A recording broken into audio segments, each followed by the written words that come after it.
पहले आत्मदेव रोते थे मेरे घर में पुत्र नहीं है, अब आत्मदेव रोते मेरे घर में ऐसा दुष्ट पुत्र क्यों है। अब क्यों रोते हैं? बोले बेटा तो है लेकिन बड़ा ही दुष्ट है, बड़ा ही हिंसक है। अपने साथ के बच्चों के साथ खेलने जाता है और किसी बात पर लड़ाई हो जाती है तो बहुत जोर जोर से पीटता है। एक दिन तो एक बच्चे का कंठ दबाया, कुएं में गोविंदाय नमो नमः डालाया उसे। उसके घर वाले आके शिकायत करने लगे कैसा दुष्ट पैदा कर दिया, ये हो गया, बोलने लगे। और जब बोलने लगे तो आत्मदेव रोने लगे और सोचने लगे कि मैं तो इससे पहले ही बढ़िया था जब मेरे घर में कोई पुत्र नहीं था। जिनके नहीं है वो भी दुखी और जिनके हैं वो उससे भी ज्यादा दुखी। भाई जिनके नहीं है उनको तो दुख है ही कि मेरे नहीं है, लेकिन जिनके हैं वो एक दुख नहीं है।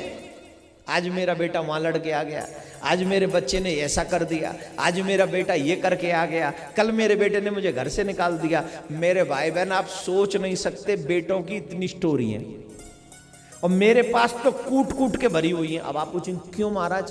बोले मैं जिस जगह पे बैठा हूं तमाम दुखिया माता बेचारी मेरे ही पास आकर रोती हैं कि महाराज ये हो गया महाराज। अब मैं उनका नाम नहीं ले रहा हूं क्योंकि ये चीजें गुप्त रहती हैं।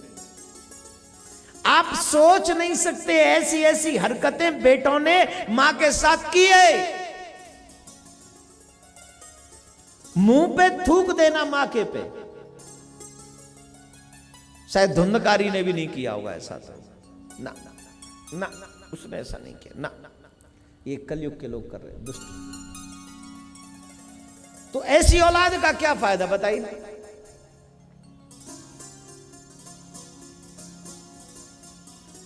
और कई लोग यहां पर सताए हुए बैठे हैं अपनी औलाद के, बोल नहीं सकते, जब जमाना हंसेगा इसलिए चुपचाप घर में ही सह लेते हैं। राइट ना?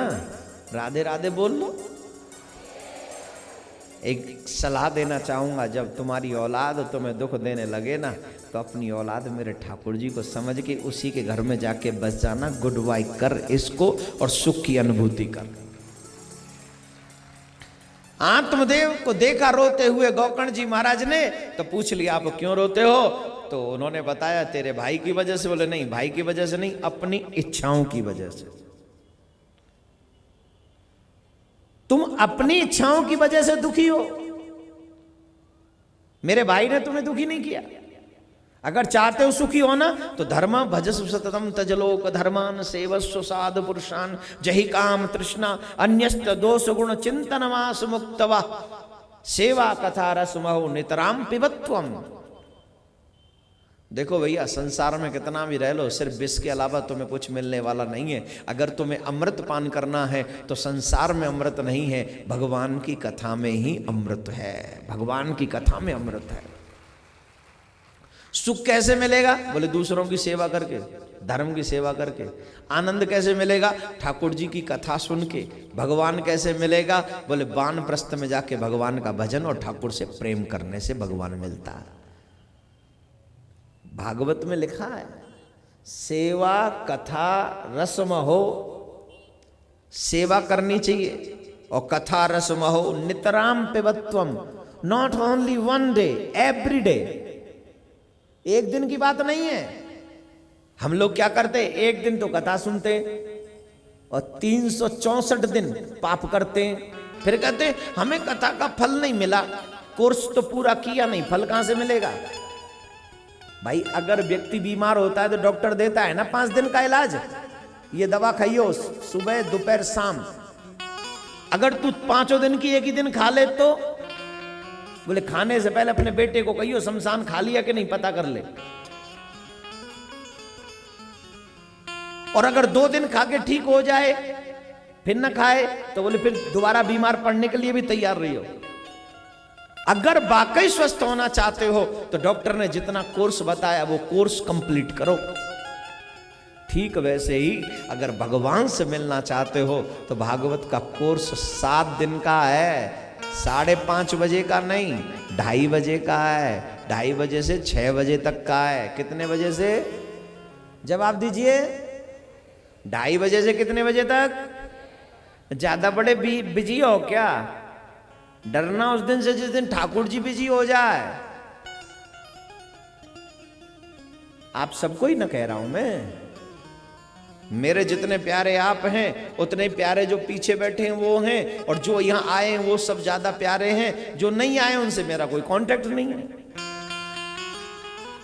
मैं भला किसका सोचूंगा? जो यहां आए, वैसे भला सबका सोचूंगा, लेकिन जो यहां आ जाएंगे वो मेरी जिम्मेदारी हो जाएंगे। तो कोर्स पूरा होना चाहिए 7 दिन का, और 7 दिन का कोर्स रसमहो नितराम पिबत्वम, निष्काम भक्ति के साथ नितराम पिबत्वम, भागवत रस पियोगे तो क्या होगा? बोले साहब अंत में तुम्हें कभी तकलीफ नहीं होगी, चकाचक चैन से जिंदगी जियोगे। ऐसी जिंदगी जियोगे कि लोग तुम्हारी मिसाल दिया करेंगे। जीना हो तो वैसे जियो। एक और बात बता दूं, घर में मरने वालों की लोग मिसाल नहीं देते, घर में रहकर भी जो भक्ति करते हैं और दुनिया को छोड़ के भगवान के हो जाते हैं, लोग उनकी मिसाल देते हैं।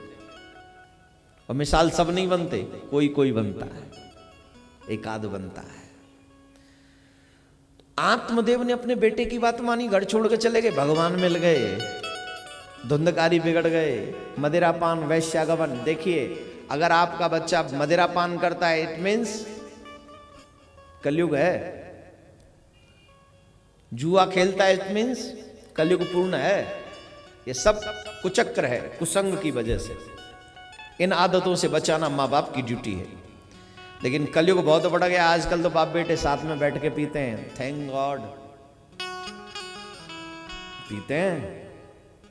जब पार्टियां होती हैं, बड़ी बड़ी पार्टियां, नहीं पीते उसमें बाप बेटे मिल गए, डैडी एक और चलेगा, ले ले, हाँ वाई नॉट, एक और ला बेटा, पटियाला बना के लाइयो, पटियाला। वो पटियाला नहीं बना के लाया, वो पूरा जालंधर बना लाया, ले। और डैडी पार्टी के बाद गए, पार्टी खत्म करके। दुनिया की पार्टी खत्म है, राधे राधे बोलना पड़ेगा।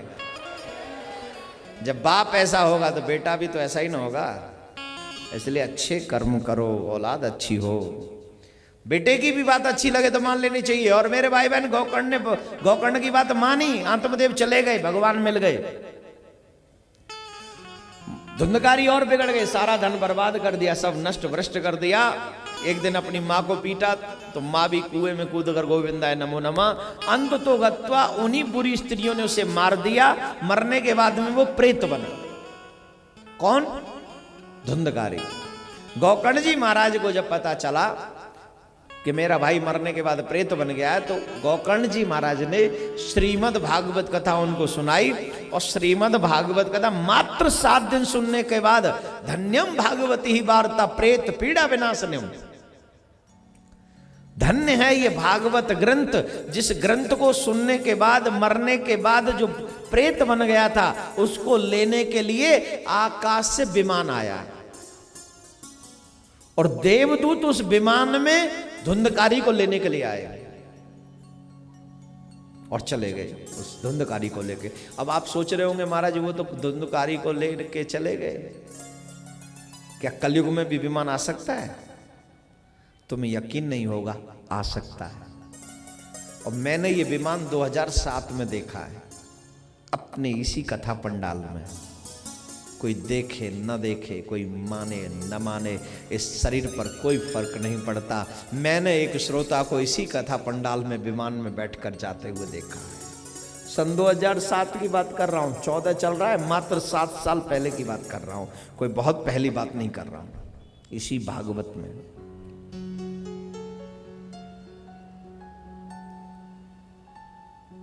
किस किस को यकीन है मेरी बात पे? है ना? थैंक यू, धन्यवाद। सच्चा श्रोता वही जो वक्ता के हर एक शब्द पर यकीन करे। क्यों? यहां वक्ता अपने लिए नहीं बोलता, यहां वक्ता ठाकुर जी बुलवाते हैं आपके लिए। यहां अपने लिए मैं क्यों बोलूंगा भाई? मेरे को तो कहा है कि कथा सुनाऊं, कथा सुनाऊं, लेकिन ये जो सामाजिक बातें जो हम बुलवाते वो ठाकुर जी बुलवाते। क्यों? आजकल ऐसी जरूरत है। तो मेरे भाई बहन, जो विमान उस समय आया वो विमान आज भी आ सकता है। जो 7 साल पहले विमान आया वो अभी भी आएगा। बताओ किस किस को चाहिए विमान? विमान का मतलब समझ रहे हैं ना, फिर आप काम पे नहीं जा सकेंगे, फिर अपने बड़े काम पे चले जाएंगे ठाकुर जी से मिलने के लिए। और शायद वो अगर अभी मिल जाए, तुम्हारी तो तुम जानो, अगर हमें ठाकुर जी कहे कि अभी आ जा, तो हम समझेंगे हमारी ड्यूटी खत्म, हम तो अभी इस कथा के बाद, कथा तक तो कहना पड़ेगा भाई ये 7 दिन तो कंप्लीट करने दो, क्योंकि विमान भी तभी आएगा 7वें दिन। और ठाकुर जी अगर आते हैं तो I am ready now, I am 35 years old, हम 35 साल के हैं अभी, और अगर ठाकुर जी कहें तुम्हारी तुम जानो, हम आज भी जाने को तैयार हैं। तुम्हें होगा मोह, हमें नहीं है। हमें एक ही मोह है, ज्यादा से ज्यादा इस शरीर से धर्म का प्रचार करें, एक ही मोह है। अगर आपको भी ये मोह पालना है तो ये मोह ज्यादा अच्छा है, ठाकुर जी की सेवा, ठाकुर जी का धर्म प्रचार, इससे बड़ा कोई काम इस संसार में नहीं हो सकता, कोई भी काम नहीं हो सकता।